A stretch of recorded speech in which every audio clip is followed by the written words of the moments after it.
जी नमस्कार, मैं हूँ प्रज्ञा रश्मि और स्वागत है आप सभी का हमारे YouTube चैनल हिंदी ज्ञान वाहिनी पर।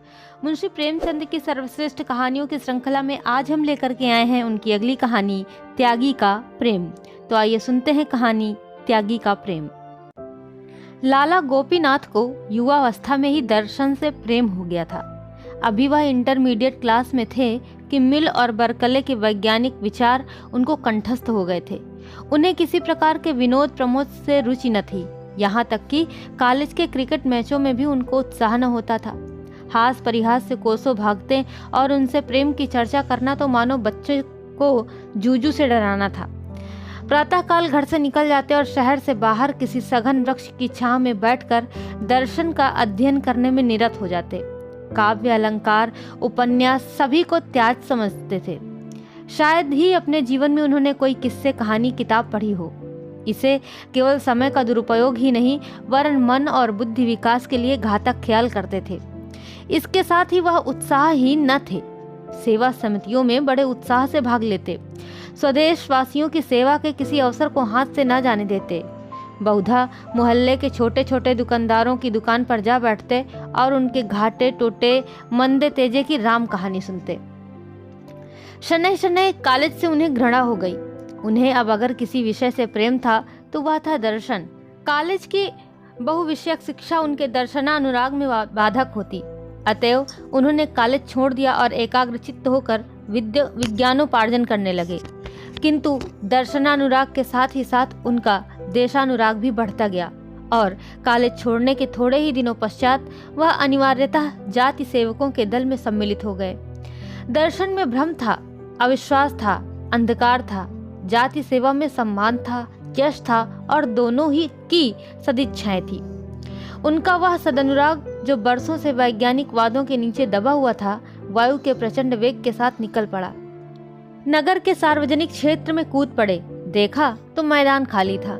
जिधर आंख उठाते सन्नाटा दिखाई देता। ध्वजाधारियों की कमी न थी, पर सच्चे हृदय कहीं नजर न आते थे। चारों ओर से उनकी खींच होने लगी। किसी संस्था के मंत्री बने, किसी के प्रधान, किसी के कुछ। इसके आवेश में दर्शनानुराग भी विदा हुआ। पिंजरे में गाने वाली चिड़िया विस्तृत पर्वत राशियों में आकर अपना राग भूल गई। अब भी वह समय निकालकर दर्शन ग्रंथों के पन्ने उलट पलट लिया करते थे, पर विचार और अनुशीलन का अवकाश कहाँ। नित्य मन में यह संग्राम होता रहता कि किधर जाऊं, उधर या इधर। विज्ञान अपनी ओर खींचता, देश अपनी ओर खींचता। एक दिन वह इसी उलझन में नदी के तट पर बैठे हुए थे। जलधारा तट के दृश्यों और वायु के प्रतिकूल झोंकों की परवाह न करते हुए बड़े वेग के साथ अपने लक्ष्य की ओर बढ़ी चली जाती थी। पर लाला गोपीनाथ का ध्यान इस तरफ न था। वह अपने स्मृति भंडार से किसी ऐसे तत्वज्ञानी पुरुष को खोज निकालना चाहते थे जिसने जाति सेवा के साथ विज्ञान सागर में गोते लगाए हों। सहसा उनके कॉलेज के एक अध्यापक पंडित अमरनाथ अग्निहोत्री आकर समीप बैठ गए और बोले, कहिए लाला गोपीनाथ, क्या खबरें हैं? गोपीनाथ ने अन्यमनस्क होकर उत्तर दिया, कोई नई बात तो नहीं हुई। पृथ्वी अपनी गति से चली जा रही है। अमरनाथ ने कहा, म्युनिसिपल वार्ड नंबर 21 की जगह खाली है, उसके लिए किसे चुनना निश्चित किया गया है? गोपीनाथ ने कहा, देखिए कौन होता है, आप भी खड़े हुए हैं। अमरनाथ ने कहा, अजी मुझे तो लोगों ने जबरदस्ती घसीट लिया, नहीं तो मुझे इतनी फुर्सत कहाँ। गोपीनाथ ने कहा, मेरा भी यही विचार है। अध्यापकों का क्रियात्मक राजनीति में फंसना बहुत अच्छी बात नहीं। अमरनाथ इस व्यंग्य से बहुत लज्जित हुए। एक क्षण के बाद प्रतिकार के भाव से बोले, तुम आजकल दर्शन का अभ्यास करते हो या नहीं? गोपीनाथ ने कहा, बहुत कम। इसी दुविधा में पड़ा हुआ हूँ कि राष्ट्रीय सेवा का मार्ग ग्रहण करूं या सत्य की खोज में जीवन व्यतीत करूं। अमरनाथ ने कहा, राष्ट्रीय संस्थानों में सम्मिलित होने का समय अभी तुम्हारे लिए नहीं आया। अभी तुम्हारी उम्र ही क्या है। जब तक विचारों में गांभीर्य और सिद्धांतों पर दृढ़ विश्वास न हो जाए, उस समय तक केवल क्षणिक आवेशों के वशवर्ती होकर किसी काम में कूद पड़ना अच्छी बात नहीं। राष्ट्रीय सेवा बड़े उत्तरदायित्व का काम है। गोपीनाथ ने निश्चय कर लिया कि मैं जाति सेवा में जीवन छेप करूंगा। अमरनाथ ने भी यही फैसला किया कि मैं म्यूनिसिपैलिटी में अवश्य जाऊंगा। दोनों का परस्पर विरोध उन्हें कर्म क्षेत्र की ओर खींच ले गया। गोपीनाथ की साख पहले ही से जम गई थी। घर के धनी थे, शक्कर और सोने चांदी की दलाली होती थी। व्यापारियों में भी उनके पिता का बड़ा मान था। गोपीनाथ के 2 बड़े भाई थे, वह भी दलाली करते थे। परस्पर मेल था, धन था, संतानें थी, अगर ना थी तो शिक्षा और शिक्षित समुदाय में गणना। वह बात गोपीनाथ की बदौलत प्राप्त हो गई, इसलिए उनकी स्वच्छंदता पर किसी ने आपत्ति नहीं की, किसी ने उन्हें धनोपार्जन के लिए मजबूर नहीं किया। अतएव गोपीनाथ निश्चिंत और निर्द्वंद होकर राष्ट्र सेवा में कहीं किसी अनाथालय के लिए चंदा जमा करते, कहीं किसी कन्या पाठशाला के लिए भिक्षा मांगते फिरते। नगर की कांग्रेस कमेटी ने उन्हें अपना मंत्री नियुक्त किया। उस समय तक कांग्रेस ने कर्म क्षेत्र में पदार्पण नहीं किया था। उनकी कार्यशीलता ने इस जीर्ण संस्था का मानो पुनरुद्धार कर दिया। वह प्रातः से संध्या और बहुधा पहर रात तक इन्हीं कामों में लिप्त रहते थे। चंदे का रजिस्टर हाथ में लिए उन्हें नित्य प्रति सांझ सवेरे अमीरों और रईसों के द्वार पर खड़े देखना एक साधारण दृश्य था। धीरे धीरे कितने ही युवक उनके भक्त हो गए। लोग कहते, कितना निस्वार्थ, कितना आदर्शवादी त्यागी जाति सेवक है। कौन सुबह से शाम तक निस्वार्थ भाव से केवल जनता का उपकार करने के लिए यूं दौड़ धूप करेगा। उनका आत्मोत्सर्ग प्रायः द्वेषियों को भी अनुरक्त कर देता था। उन्हें बहुधा रईसों की अभद्रता, असज्जनता, यहाँ तक कि उनके कटु शब्द भी सहने पड़ते थे। उन्हें अब विदित हो गया था कि जाति सेवा बड़े अंशों तक केवल चंदे मांगना है। इसके लिए धनिकों की दरबारदारी या दूसरे शब्दों में खुशामद भी करनी पड़ती थी। दर्शन के उस गौरवयुक्त अध्ययन और इस दान लोलुपता में कितना अंतर था। कहाँ मिल और केंट, स्पेंसर और किड के साथ एकांत में बैठे हुए जीव और प्रकृति के गहन गूढ़ विषय पर वार्तालाप, और कहाँ इन अभिमानी, असभ्य, मूर्ख व्यापारियों के सामने सिर झुकाना। वह अंतःकरण में उनसे घृणा करते थे। वे धनी थे और केवल धन कमाना चाहते थे। इसके अतिरिक्त उनमें और कोई विशेष गुण न था। उनमें अधिकांश ऐसे थे जिन्होंने कपट व्यवहार से धनोपार्जन किया था, पर गोपीनाथ के लिए वे सभी पूज्य थे, क्योंकि उन्हीं की कृपा दृष्टि पर उनकी राष्ट्र सेवा अवलंबित थी। इस प्रकार कई वर्ष व्यतीत हो गए। गोपीनाथ नगर के मान्य पुरुषों में गिने जाने लगे। वह दीन जनों के आधार और दुखियारों के मददगार थे। अब वह बहुत कुछ निर्भीक हो गए थे और कभी कभी रईसों को भी कुमार्ग पर चलते देखकर फटकार दिया करते थे। उनकी तीव्र आलोचना भी अब चंदे जमा करने में उनकी सहायक हो जाती थी। अभी तक उनका विवाह न हुआ था। वह पहले ही से ब्रह्मचर्य व्रत धारण कर चुके थे। विवाह करने से साफ इनकार कर दिया, मगर जब पिता और अन्य बंधुजनों ने बहुत आग्रह किया और उन्होंने स्वयं कई विज्ञान ग्रंथों में देखा कि इंद्रिय दमन स्वास्थ्य के लिए हानिकारक है, तो असमंजस में पड़े। कई हफ्ते सोचते हो गए और वह मन में कोई बात पक्की न कर सके। स्वार्थ और परमार्थ में संघर्ष हो रहा था। विवाह का अर्थ था अपनी उदारता की हत्या करना, अपने विस्तृत हृदय को संकुचित करना, ना कि राष्ट्र के लिए जीना। वह अब इतने ऊंचे आदर्श का त्याग करना निंद्य और उपहासजनक समझते थे। इसके अतिरिक्त अब वह अनेक कारणों से अपने को पारिवारिक जीवन के अयोग्य पाते थे। जीविका के लिए जिस उद्योगशीलता, जिस अनवरत परिश्रम और जिस मनोवृत्ति की आवश्यकता है, वह उनमें न रही थी। जाति सेवा में भी उद्योगशीलता और अध्यवसाय की कम जरूरत न थी, लेकिन उसमें आत्मगौरव का हनन न होता था। परोपकार के लिए भिक्षा मांगना दान है।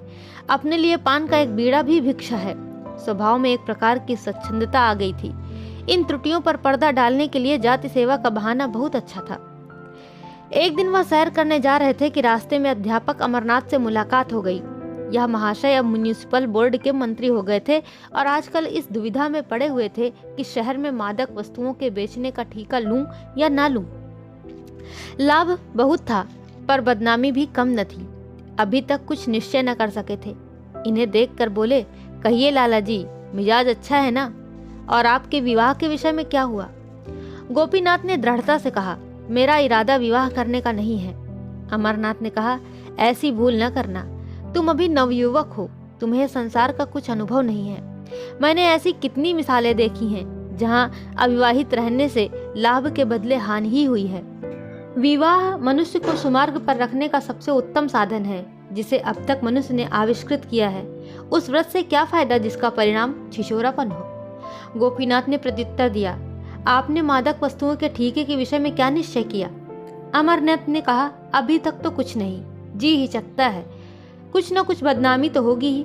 गोपीनाथ ने कहा, एक अध्यापक के लिए मैं इस पेशे को अपमान समझता हूँ। अमरनाथ ने कहा, कोई पेशा खराब नहीं है अगर ईमानदारी से किया जाए। गोपीनाथ ने कहा, यहाँ मेरा आपसे मतभेद है।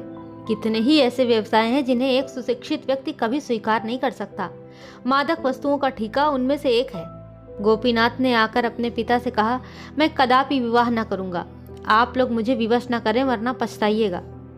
अमरनाथ ने उसी दिन ठीके के लिए प्रार्थना पत्र भेज दिया और वह भी स्वीकृत हो गया। 2 साल हो गए हैं। लाला गोपीनाथ ने एक कन्या पाठशाला खोली है और उसके प्रबंधक हैं। शिक्षा की विभिन्न पद्धतियों का उन्होंने खूब अध्ययन किया है और इस पाठशाला में उनका वह व्यवहार कर रहे हैं। शहर में यह पाठशाला बहुत ही सर्वप्रिय है। उसने बहुत अंशों में उस उदासीनता का परिशोध कर दिया है जो माता पिता को पुत्रियों की शिक्षा की ओर होती है। शहर के गणमान्य पुरुष अपनी लड़कियों को शहर से पढ़ने भेजते हैं। वहाँ की शिक्षा शैली कुछ ऐसी मनोरंजक है कि बालिकाएं एक बार जाकर मानो मंत्र मुग्ध हो जाती हैं, फिर उन्हें घर पर चैन नहीं मिलता। ऐसी व्यवस्था की गई है कि 3-4 वर्षों में ही कन्याओं का गृहस्थी के मुख्य कामों से परिचय हो जाए। सबसे बड़ी बात यह है कि यहाँ धर्म शिक्षा का भी समुचित प्रबंध किया गया है। अब की साल से प्रबंधक महोदय ने अंग्रेजी की कक्षाएं भी खोल दी हैं। एक सुशिक्षित गुजराती महिला को बंबई से बुलाकर पाठशाला उनके हाथ में दे दी है। इन महिला का नाम है आनंदीबाई। विधवा है, हिंदी भाषा से भली भांति परिचित नहीं है, किंतु गुजराती में कई पुस्तकें लिख चुकी हैं। कई कन्या पाठशालाओं में काम कर चुकी हैं। शिक्षा संबंधी विषयों में अच्छी गति है। उनके आने से मदरसे में और भी रौनक आ गई है। कई प्रतिष्ठित सज्जनों ने जो अपनी बालिकाओं को मंसूरी और नैनीताल भेजना चाहते थे, अब उन्हें यहीं भर्ती करा दिया है।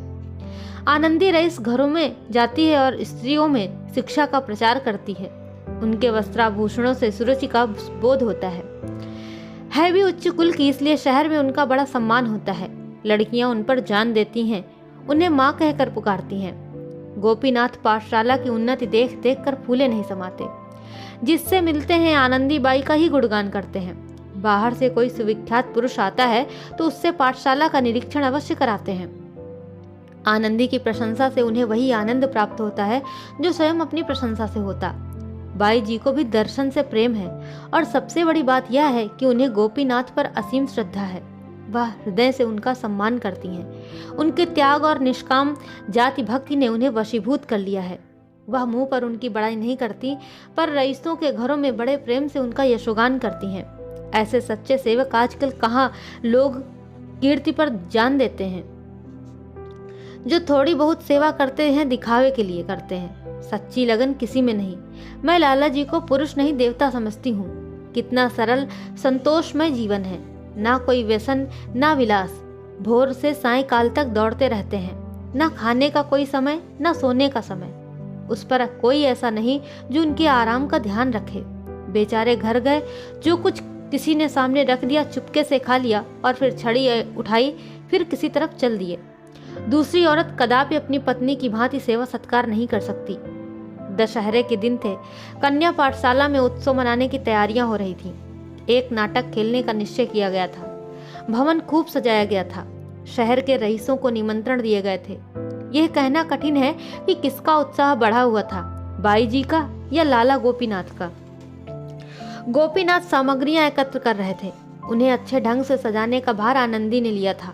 नाटक भी इन्हीं ने रचा था। नित्य प्रति उसका अभ्यास कराती थी और स्वयं एक पार्ट ले रखा था। विजयादशमी आ गई। दोपहर तक गोपीनाथ फर्श और कुर्सियों का इंतजाम करते रहे। जब 1 बज गया और अब भी वह वहां से ना टले तो आनंदी ने कहा, लाला जी आपको भोजन करने की देर हो रही है। अब सब काम हो गया है, जो कुछ बच रहा है मुझ पर छोड़ दीजिए। गोपीनाथ ने कहा, खा लूंगा, मैं ठीक समय पर भोजन करने का पाबंद नहीं हूँ। फिर घर तक कौन जाए, घंटों लग जाएंगे। भोजन के उपरांत आराम करने का जी चाहेगा, शाम हो जाएगी। आनंदी ने कहा, भोजन तो मेरे यहाँ तैयार है, ब्राह्मणी ने बनाया है, चलकर खा लीजिए और यहीं जरा देर आराम भी कर लीजिए। गोपीनाथ ने कहा, यहाँ क्या खा लूं, एक वक्त ना खाऊंगा तो ऐसी कौन सी हानि हो जाएगी। आनंदी बाई ने कहा, जब भोजन तैयार है तो उपवास क्यों कीजिएगा। गोपीनाथ ने कहा, आप जाएं, आपको अवश्य देर हो रही है। मैं काम में ऐसा भूला कि आपकी सुधि ही न रही।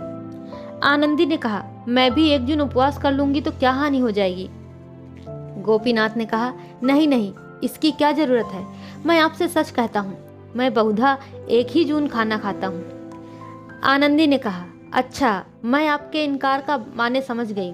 इतनी मोटी बात अब तक मुझे न सूझी। गोपीनाथ ने कहा, क्या समझ गई? मैं छूत छात नहीं मानता, यह तो आपको मालूम ही है। आनंदी ने कहा, इतना जानती हूँ, किंतु जिस कारण से आप मेरे यहाँ भोजन करने से इनकार कर रहे हैं उसके विषय में केवल इतना निवेदन है कि मुझे आपसे केवल स्वामी और सेवक का संबंध नहीं है, मुझे आपसे आत्मीयता का संबंध है। आपका मेरे पान फूल को अस्वीकार करना अपने एक सच्चे भक्त के मर्म को आघात पहुंचाना है। मैं आपको इसी दृष्टि से देखती हूँ। गोपीनाथ को अब कोई आपत्ति न हो सकी, जाकर भोजन कर लिया। वह जब तक आसन पर बैठे रहे, आनंदी बैठी पंखा झलती रही। इस घटना की लाला गोपीनाथ के मित्रों ने यूं आलोचना की कि महाशय जी अब तो वहीं पर खूब जोर देकर बोले, भोजन भी करते हैं। शनैः शनैः पर्दा हटने लगा। लाला गोपीनाथ को अब परवस्ता ने साहित्य सेवी बना दिया था। घर से उन्हें आवश्यक सहायता मिल जाती थी, किंतु पत्रों और पत्रिकाओं तथा अन्य अनेक कामों के लिए उन्हें घर वालों से कुछ मांगते हुए बहुत संकोच होता था। उनका आत्मसम्मान जरा जरा सी बातों के लिए भाइयों के सामने हाथ फैलाना अनुचित समझता था। वह अपनी जरूरतें आप पूरी करना चाहते थे। घर पर भाइयों के लड़के इतना कोलाहल मचाते कि उनका जी कुछ लिखने में न लगता। इसलिए जब उनकी कुछ लिखने की इच्छा होती तो बेखटके पाठशाला में चले आते। आनंदी बाई वहीं रहा करती थी। वहां न कोई शोर था न गुल। एकांत में काम करने में जी लगता। भोजन का समय आ जाता तो वहीं भोजन भी कर लेते। कुछ दिनों के बाद उन्हें बैठकर लिखने में कुछ असुविधा होने लगी, क्योंकि उनकी आंखें कमजोर हो गई थीं। तो आनंदी ने लिखने का भार अपने सिर ले लिया। लाला साहब बोलते थे, आनंदी लिखती थी। गोपीनाथ की प्रेरणा से उन्होंने हिंदी सीखी थी और थोड़े ही दिनों में इतनी अभ्यस्त हो गई थी कि लिखने में जरा भी हिचक न होती। लिखते समय कभी कभी उन्हें ऐसे शब्द और मुहावरे सूझ जाते कि गोपीनाथ फड़क फड़क उठते। उनके लेखन में जान सी पड़ जाती। वह कहते, यदि स्वयं तुम कुछ लिखो तो मुझसे बहुत अच्छा लिखोगी। मैं तो बेगारी करता हूँ, तुम्हें परमात्मा की ओर से यह शक्ति करता हुई है। नगर में लाल बुझक्कड़ों में इस सहकारिता पर टीका टिप्पणियां होने लगी, पर विद्वज्जन अपनी आत्मा की शुचिता के सामने ईर्ष्या के व्यंग्य की कब परवाह करते हैं। आनंदी कहती, यह तो संसार है, जिसके मन में आए कहे, पर मैं उस पुरुष का निरादर नहीं कर सकती जिस पर मेरी श्रद्धा है। पर गोपीनाथ इतने निर्भीक न थे। उनकी सुकीर्ति का आधार लोकमत था। वह उसकी भत्सना न कर सकते थे, इसलिए वह दिन के बदले रात को रचना करने लगे। पाठशाला में इस समय कोई देखने वाला न होता था। रात की नीरवता में खूब जी भी लगता। आराम कुर्सी पर लेट जाते। आनंदी मेज के सामने कलम हाथ में लिए उनकी ओर देखा करती। जो कुछ उनके मुंह से निकलता तुरंत लिख लेती। उनकी आंखों से विनय और शील, श्रद्धा और प्रेम की किरण से निकलती हुई जान पड़ती। गोपीनाथ जब किसी भाव को मन में व्यक्त करने के बाद आनंदी की ओर ताकते कि वह लिखने के लिए तैयार है या नहीं, तो दोनों व्यक्तियों की निगाहें मिलती और आप ही आप झुक जाती।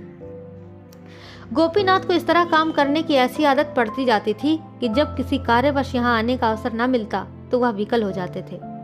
आनंदी से मिलने के पहले गोपीनाथ को स्त्रियों का जो कुछ ज्ञान था वह केवल पुस्तकों पर अवलंबित था। स्त्रियों के विषय में प्राचीन और अर्वाचीन, प्राच्य और पाश्चात्य सभी विद्वानों का एक ही मत था। यह मायावी आत्मिक उन्नति की बाधक, परमार्थ की विरोधिनी, वृत्तियों को कुमार्ग की ओर ले जाने वाली, हृदय को संकीर्ण बनाने वाली होती है। इन्हीं कारणों से उन्होंने इस मायावी जाति से अलग रहना ही श्रेयस्कर समझा था। किंतु अब अनुभव बतला रहा था कि स्त्रियां सन्मार्ग की ओर भी ले जा सकती हैं। उनमें सद्गुण भी हो सकते हैं। वे कर्तव्य और सेवा के भावों को जागृत भी कर सकती हैं। तब उनके मन में प्रश्न उठता कि यदि आनंदी से मेरा विवाह होता तो मुझे क्या आपत्ति हो सकती थी। उसके साथ तो मेरा जीवन बड़े आनंद से कट जाता। एक दिन वह आनंदी के यहाँ गए तो सिर में दर्द हो रहा था। कुछ लिखने की इच्छा न हुई। आनंदी को इसका कारण मालूम हुआ तो उनके सिर में धीरे धीरे तेल मलना शुरू किया। गोपीनाथ को उस समय अलौकिक सुख मिल रहा था। मन में प्रेम की तरंगे उठ रही थीं। नेत्र, मुख, वाणी सभी प्रेम में पगे जाते थे। उसी दिन से उन्होंने आनंदी के यहाँ आना छोड़ दिया। 1 सप्ताह बीत गया और न आए। आनंदी ने लिखा, आपसे पाठशाला संबंधी कई विषयों में राय लेनी है, अवश्य आइए। तब भी न गए। उसने फिर लिखा, मालूम होता है आप मुझसे नाराज हैं। मैंने जानबूझकर कोई ऐसा काम नहीं किया, लेकिन यदि वास्तव में आप नाराज हैं तो मैं यहाँ रहना उचित नहीं समझती। अगर आप अब भी ना आएंगे तो मैं द्वितीय अध्यापिका को चार्ज देकर चली जाऊंगी। गोपीनाथ पर इस धमकी का भी कुछ असर न हुआ। वे अब भी न गए। अंत में 2 महीने तक खिंचे रहने के बाद उन्हें ज्ञात हुआ कि आनंदी बीमार है और 2 दिन से पाठशाला नहीं आ सकी। तब वह किसी तर्क या युक्ति से अपने को न रोक सके। पाठशाला में आया और कुछ झिझकते सकुचाते आनंदी के कमरे में कदम रखा। देखा तो चुपचाप पड़ी हुई थी। मुख पीला था, शरीर घुल गया था। उसने उनकी ओर दया प्रार्थी नेत्रों से देखा। उठना चाहा पर अशक्ति ने उठने न दिया। गोपीनाथ ने आर्द्र कंठ से कहा, लेटी रहो, लेटी रहो, उठने की जरूरत नहीं, मैं बैठ जाता हूँ। डॉक्टर साहब आए थे। मिश्राइन ने कहा, जी हाँ, 2 बार आए थे, दवा दे गए हैं। गोपीनाथ ने नुस्खा देखा। डॉक्टरी का साधारण ज्ञान था। नुस्खे से ज्ञात हुआ हृदय रोग है। औषधियां सभी पुष्टिकर और बलवर्धक थीं। आनंदी की ओर फिर देखा। उसकी आंखों से अश्रुधारा बह रही थी। उनका गला भी भर आया। हृदय मसोसने लगा। गदगद होकर बोले, आनंदी, तुमने मुझे पहले इसकी सूचना न दी, नहीं तो रोग इतना बढ़ने न पाता। आनंदी ने कहा, कोई बात नहीं है, अच्छी हो जाऊंगी, जल्दी ही अच्छी हो जाऊंगी। मर भी जाऊंगी तो कौन रोने वाला बैठा हुआ है। यह कहते कहते वह फूट फूट कर रोने लगी। गोपीनाथ दार्शनिक थे, पर अभी तक उनके मन में कोमल भाव शिथिल न हुए थे। कंपित स्वर से बोले, आनंदी, संसार में कम से कम एक आदमी ऐसा है जो तुम्हारे लिए अपने प्राण तक दे देगा। यह कहते कहते वह रुक गए। उन्हें अपने शब्द और भाव कुछ भद्दे और उच्छृंखल से जान पड़े। अपने मनोभावों को प्रकट करने के लिए वह इन सारहीन शब्दों की अपेक्षा कहीं अधिक काव्यमय, रसपूर्ण, अनुरक्त शब्दों का व्यवहार करना चाहते थे, पर वह इस वक्त याद न पड़े। आनंदी ने पुलकित होकर कहा, 2 महीने तक किस पर छोड़ दिया था? गोपीनाथ ने कहा, इन 2 महीनों में मेरी जो दशा थी वह मैं ही जानता हूँ। यही समझ लो कि मैंने आत्महत्या नहीं की, यही बड़ा आश्चर्य है। मैंने न समझा था कि अपने व्रत पर स्थिर रहना मेरे लिए इतना कठिन हो जाएगा। आनंदी ने गोपीनाथ का हाथ धीरे से अपने हाथ में लेकर कहा, अब तो कभी इतनी कठोरता न कीजिएगा। गोपीनाथ ने संचित होकर कहा, अंत क्या है?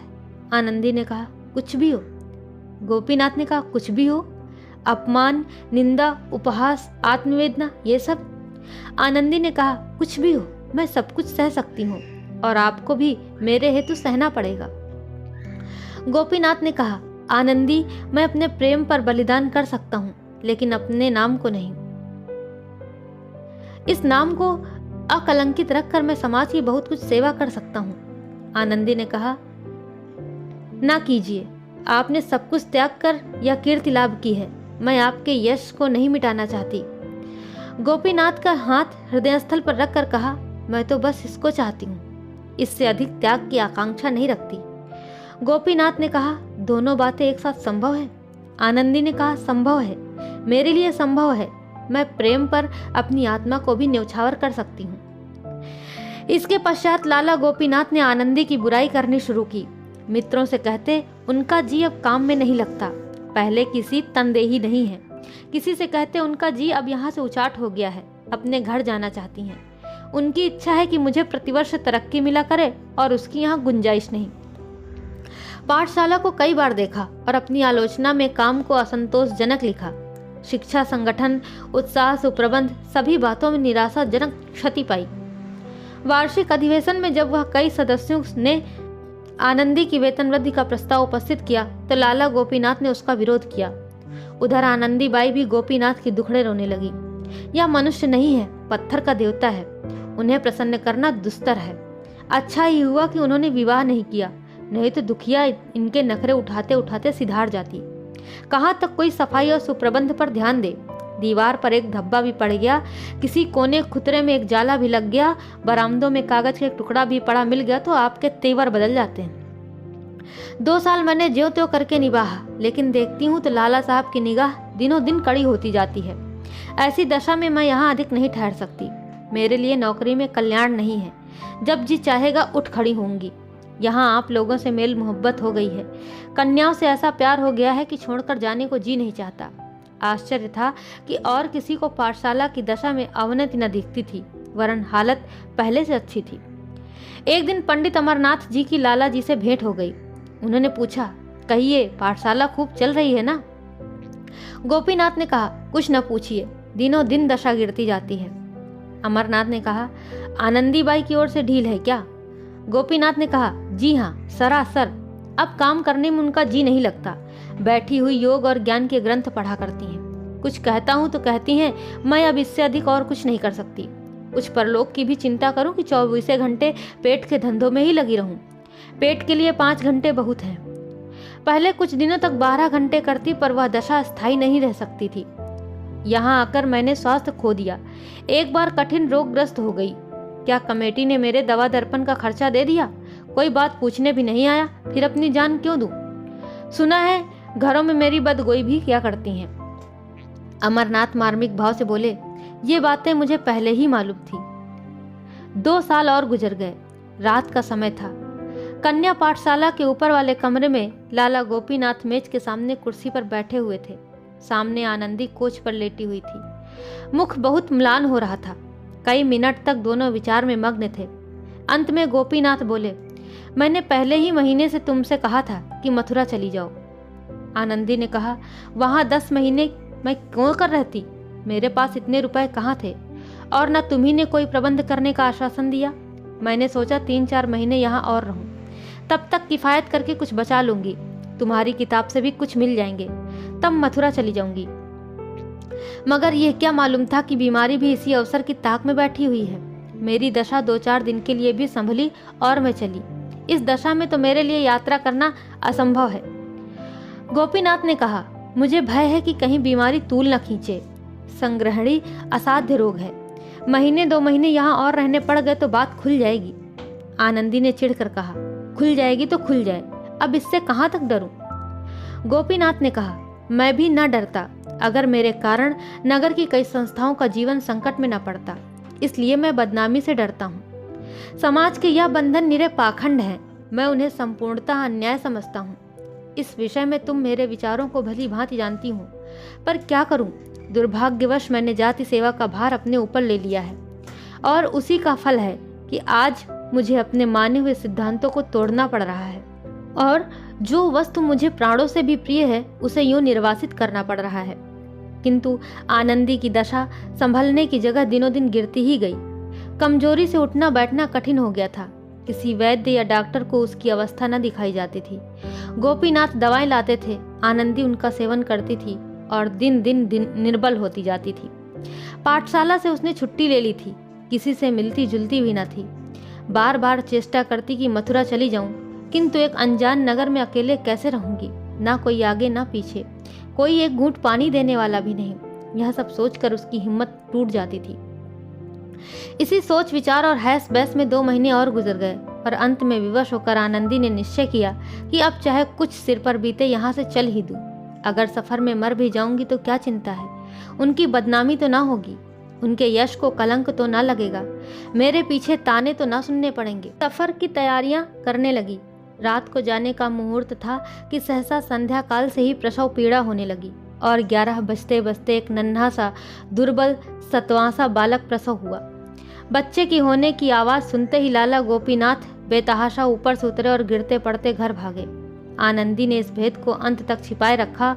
अपनी दारुण प्रसव पीड़ा का हाल किसी से न कहा, दाई को भी सूचना न दी। मगर जब बच्चे के रोने की ध्वनि मदरसे में गूंजी तो क्षण मात्र में दाई सामने आकर खड़ी हो गई।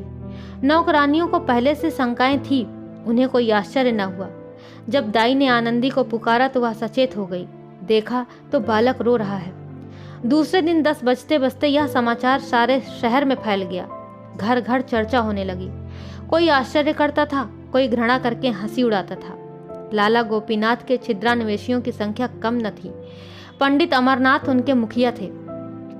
उन लोगों ने लाला जी की निंदा करनी शुरू की। जहां देखिए वहीं 2-4 सज्जन बैठे गोपनीय भाव से इसी घटना की आलोचना करते नजर आते थे। कोई कहता था इस स्त्री के लक्षण पहले से ही विदित हो रहे थे। अधिकांश आदमियों की राय में गोपीनाथ ने यह बुरा किया। यदि ऐसा ही प्रेम ने जोर मारा था तो उन्हें निडर होकर विवाह कर लेना चाहिए था। यह काम गोपीनाथ का है, इसमें किसी को भ्रम न था। केवल कुशल समाचार पूछने के बहाने से लोग उनके घर जाते और 2-4 अन्योक्तियां सुनाकर चले आते थे। इसके विरुद्ध आनंदी पर लोगों को दया आती थी, पर लाला जी के ऐसे भक्त भी थे जो लाला जी के माथे पर यह कलंक मढ़ना पाप समझते थे। गोपीनाथ ने स्वयं मौन धारण कर लिया था। सबकी भली बुरी बातें सुनते थे पर मुंह न खोलते थे। इतनी हिम्मत न थी कि सबसे मिलना छोड़ दें। प्रश्न था अब क्या हो। आनंदी बाई के विषय में तो जनता ने फैसला कर दिया। बहस यह थी कि गोपीनाथ के साथ क्या व्यवहार किया जाए। कोई कहता था उन्होंने जो कुकर्म किया है उसका फल भोगें, आनंदी बाई को नियमित रूप से घर में रखें। कोई कहता हमें इससे क्या मतलब, आनंदी जाने और वह जाने, दोनों जैसे के तैसे हैं, जैसे उदय वैसे भान, न उनके चोटी न उनके कान। लेकिन इन महाशय को पाठशाला के अंदर अब कदम न रखने देना चाहिए।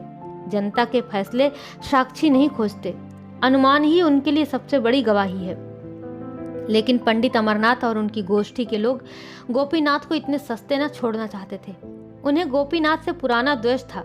ये कल का लौंडा दर्शन की 2-4 पुस्तकें उलट पलट कर राजनीति में कुछ शुद्ध बुद्ध करके लीडर बना हुआ था। बेचारे सुनहरी ऐनक लगाए, रेशमी चादर गले में डाले, यो गर्व से ताके मानो सत्य और प्रेम का पुतला है।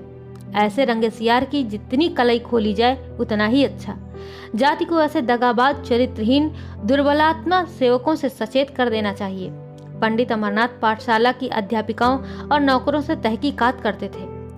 लाला जी कब आते थे, कब जाते थे, कितनी देर रहते थे, यहाँ क्या किया करते थे, तुम लोग उनकी उपस्थिति में वहाँ जाने पाते थे या रोक थी। लेकिन यह छोटे छोटे आदमी जिन्हें गोपीनाथ से संतुष्ट रहने का कोई कारण न था, उनकी सख्ती की नौकर लोग बहुत शिकायत किया करते थे। इस दुर्वस्था में उनके ऐबों पर पर्दा डालने लगे। अमरनाथ ने प्रलोभन दिया, डराया, धमकाया, पर किसी ने गोपीनाथ के विरुद्ध साक्षी न दी। उधर लाला गोपीनाथ ने उसी दिन से आनंदी के घर आना जाना छोड़ दिया। 2 हफ्ते तक तो वह अभागिनी किसी तरह कन्या पाठशाला में रही। 15वें दिन प्रबंधक समिति ने उसे मकान खाली कर देने की नोटिस दे दी। महीने भर की मोहलत देना भी उचित न समझा। अब वह दुखिया एक तंग मकान में रहती थी। कोई पूछने वाला न था। बच्चा कमजोर, खुद बीमार, कोई आगे न पीछे, न कोई दुख का संगी न साथी। शिशु को गोद में लिए दिन के दिन बेदाना पानी पड़ी रहती थी। एक बुढ़िया महरी मिल गई थी जो बर्तन धोकर चली जाती थी। कभी कभी शिशु को छाती से लगाए रात की रात रह जाती, पर धन्य है उसके धैर्य और संतोष को। लाला गोपीनाथ से मुंह में शिकायत थी न दिल में। सोचती इन परिस्थितियों में उन्हें मुझसे परामुख रहना ही चाहिए, इसके अतिरिक्त और उपाय नहीं है। उनके बदनाम होने से नगर की कितनी बड़ी हानि होती। सभी उन पर संदेह करते हैं, पर किसी को यह साहस तो नहीं हो सकता कि उनके विपक्ष में कोई प्रमाण दे सके। यह सोचते हुए उसने स्वामी अभेदानंद की एक पुस्तक उठाई और उसके एक अध्याय का अनुवाद करने लगी। अब उसकी जीविका का एकमात्र यही आधार था। सहसा धीरे से किसी ने द्वार खटखटाया। वह चौंक पड़ी। लाला गोपीनाथ की आवाज मालूम हुई। उसने तुरंत द्वार खोल दिया। गोपीनाथ आकर खड़े हो गए और सोते हुए बालक को प्यार से देखकर बोले, आनंदी, मैं तुम्हें मुंह दिखाने लायक नहीं हूँ। मैं अपनी भीरुता और नैतिक दुर्बलता पर अत्यंत लज्जित हूँ। यद्यपि मैं जानता हूँ कि मेरी बदनामी जो कुछ होनी थी वह हो चुकी। मेरे नाम से चलने वाली संस्थाओं को जो हानि पहुँचनी थी पहुँच चुकी। अब असंभव है कि मैं जनता को अपना मुंह फिर दिखाऊं, और न वह मुझ पर ही विश्वास कर सकती है। इतना जानते हुए भी मुझ में इतना साहस नहीं है कि अपने कुकृत्य का भार सिर ले लूं। मैं पहले सामाजिक शासन की रत्ती भर परवाह न करता, पर अब पग पग पर उसके भय से मेरे प्राण तक कांपते हैं। धिक्कार है मुझ पर कि तुम्हारे ऊपर ऐसी विपत्तियां पड़ी। लोक निंदा, रोग, शोक, निर्धनता सभी का सामना करना पड़ा, और मैं यूं अलग अलग रहा मानो मुझसे कोई प्रयोजन नहीं है। पर मेरा हृदय ही जानता है कि उसको कितनी पीड़ा होती थी। कितनी ही बार आने का निश्चय किया और फिर हिम्मत हार गया। अब मुझे विदित हो गया कि मेरी सारी दार्शनिकता केवल हाथी के दांत थी। मुझ में क्रिया शक्ति नहीं है, लेकिन इसके साथ ही तुमसे अलग रहना मेरे लिए असहाय है। तुमसे दूर रहकर मैं जिंदा नहीं रह सकता। प्यारे बच्चे को देखने के लिए मैं कितनी ही बार लालायित हो गया हूँ, पर यह आशा कैसे करूं कि मेरी चरित्रहीनता का ऐसा प्रत्यक्ष प्रमाण पाने के बाद तुम्हें मुझसे घृणा ना हो गई होगी। आनंदी ने कहा, स्वामी, आपके मन में ऐसी बातों का आना मुझ पर घोर अन्याय है। मैं ऐसी बुद्धिहीन नहीं हूँ कि केवल अपने स्वार्थ के लिए आपको कलंकित करूं। मैं आपको अपना इष्ट देव समझती हूँ और सदैव समझूंगी। मैं भी अब आपके वियोग दुख को नहीं सह सकती। कभी कभी आपके दर्शन पाती रहूं, यही जीवन की सबसे बड़ी अभिलाषा है। इस घटना को 15 वर्ष बीत गए हैं। लाला गोपीनाथ नित्य 12 बजे रात को आनंदी के साथ बैठे हुए नजर आते हैं। वह नाम पर मरते हैं, आनंदी प्रेम पर। बदनाम दोनों हैं, लेकिन आनंदी के साथ लोगों की सहानुभूति है। गोपीनाथ सबकी निगाह से गिर गए हैं। हाँ, उनके कुछ आत्मीय गण इस घटना को केवल मानुषीय समझकर अब भी उनका सम्मान करते हैं, किंतु जनता इतनी सहिष्णु नहीं है। तो ये कहानी यहीं पर समाप्त होती है। आशा करते हैं आपको जरूर अच्छी लगी होगी। ऐसी ही बेहतरीन कहानियों को सुनने के लिए आप हमारे चैनल के साथ जुड़े रहिए। आपका बहुत बहुत धन्यवाद। नमस्कार।